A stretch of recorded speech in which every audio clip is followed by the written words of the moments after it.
বাংলাদেশ একটা ফ্যাসিস্ট রাষ্ট্র ছিল এবং শেখ হাসিনা একটা ফ্যাসিস্ট প্রধানমন্ত্রী ছিলেন।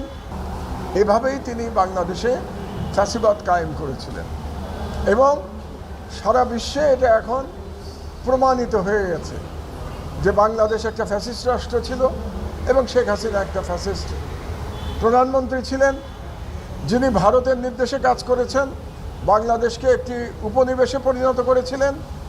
তিনি ভারত থেকে 1981 সালে বাংলাদেশে এসেছিলেন এবং বাংলাদেশের সম্পূর্ণ রাষ্ট্র ব্যবস্থা ধ্বংস করে দিয়ে 2024 সালে আবার সেই ভারতেই পালিয়ে গেছেন।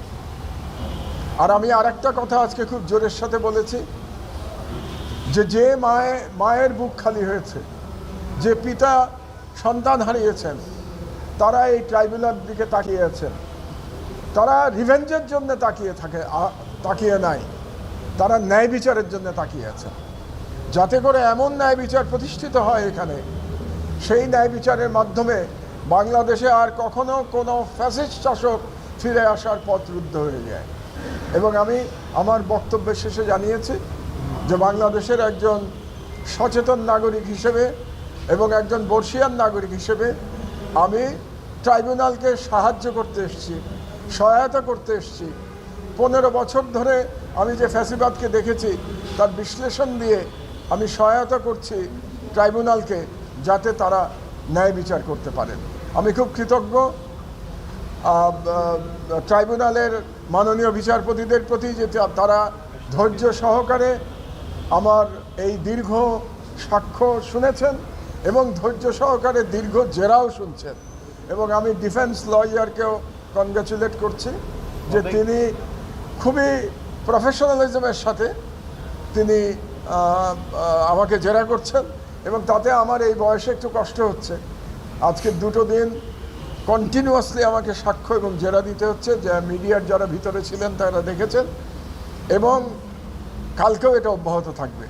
আমি ক্লান্ত হয়ে পড়ছি, কিন্তু আগেই বলেছি যে আমি ন্যায় বিচারের জন্য সহায়তা করতে চাই। কাজে আমার ব্যক্তিগত যতই কষ্ট অসুবিধা হোক না কেন, আমি অফিসে কাজও করতে পারছি না, পত্রিকা অফিসে হলেও আমি মনে করছি এটা নাগরিক হিসেবে আমার কর্তব্য তাদের সব প্রশ্নের জবাব দেওয়া এবং জেরার মুখোমুখি হওয়া। দ্বিতীয় বিশ্বযুদ্ধের একটা প্রসঙ্গ তুলেছেন, নেভার এগেইন।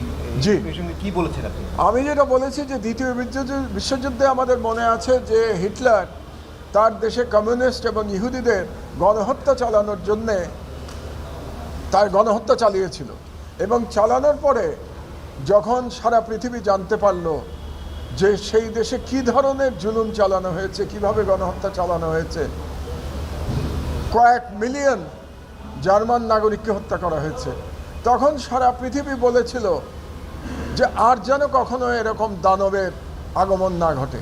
নেভার এগেইন বলার কথাটাই ছিল এই ধরনের গণহত্যা আর যেন কখনো না হয়।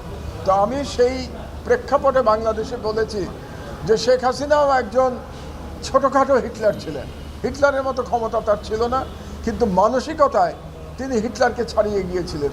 হিটলার কোনোদিন বলে নাই হত্যা করো এবং লাশ গুম করে ফেলো, হিটলারও করেছে।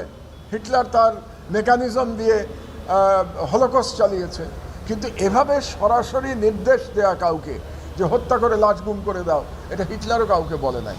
কাজে মানসিকতার দিক দিয়ে হিটলারকে হাসিনা ছাড়িয়ে গেছিলেন। কাজে আমিও বলতে চাই বাংলাদেশে যে নেভার এগেইন, বাংলাদেশে আর কখনো যেন কেবল শেখ হাসিনা এবং আওয়ামী লীগের ফ্যাসিবাদ না, আর কোনো ফ্যাসিস্ট শাসক যেন বাংলাদেশে আর কখনো না আসে, এটাই আমি বলতে চেয়েছি। এবং আমার শেষ বক্তব্য এটাই ছিল যে এই বিচারের মাধ্যমে, ট্রাইব্যুনালের বিচারের মাধ্যমে বাংলাদেশের আমরা জাতি হিসেবে আমরা বলতে চাই নেভার এগেইন, আর কোনো দিন যেন বাংলাদেশে কোনো ফ্যাসিস্ট, কোনো অটোক্রেটিক রেজিম না আসে। বাংলাদেশের যাত্রাটা যেন গণতন্ত্রের দিকে হয় এবং মানবাধিকারের দিকে হয়। পরবর্তী সরকার যেন সতর্ক হয়, এরকম একটা কথা বলেছেন।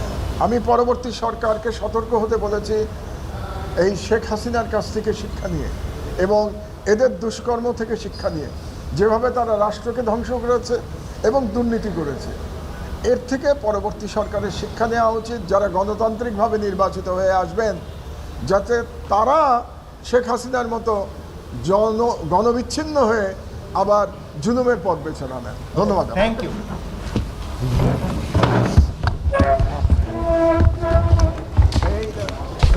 শুনে আসুন এই এই সাজু আসেন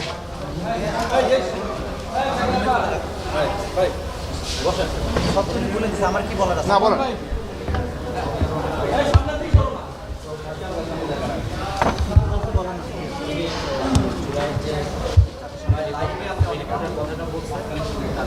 শেষে যে বিচার চেয়েছে যে অপরাধের যে বিচার যাতে হয় যাতে কোনো এরপরে সন্ত্রাসের পুনরুদ্ধার না হয়, তারপরে রাজনৈতিক কর্মীরা যেন আপনার মতো করে বলেন